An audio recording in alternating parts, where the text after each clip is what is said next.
Nous sommes ici à l'Institut Cervantes de Rabat. Comme les nombreux Espagnols ayant fait le choix de vivre au Maroc, Javier Galban, nommé directeur de l'Institut Cervantes en 2014, s'est installé dans la capitale du royaume depuis près de 5 ans. Sa mission ?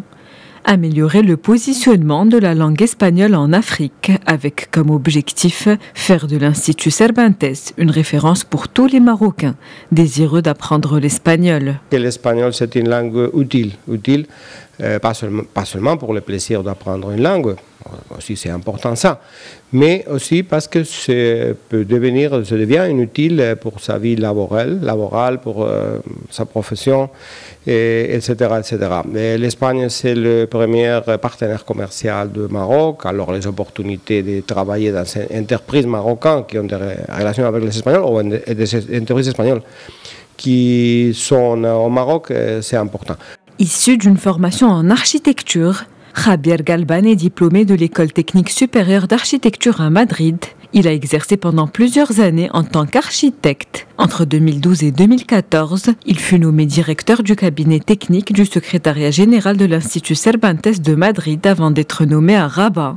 Une intégration qui fut facile puisque selon lui, le mode de vie reste quasiment le même que l'on soit au Maroc ou en Espagne. Rabat, c'est une ville très ouverte.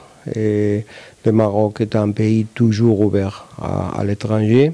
L'hospitalité marocaine, c'est une réalité, on le voit tous les jours. Et alors, pour moi, je dois dire, c'était très facile. En plus, la mentalité des Marocains, c'est pas très loin de la mentalité des Espagnols. Normalement, on se sent chez nous et j'espère, mes amis marocains me disent qu'ils se sentent chez eux quand ils vont à l'Espagne. Plus de 1000 ans d'histoire commune unissent le peuple espagnol et marocain. L'enseignement de la langue espagnole dans les centres de langue au Maroc a connu une nette progression, notamment en 2018, où l'activité économique du réseau Cervantes au Maroc a enregistré une croissance de plus de 16% par rapport à l'année précédente.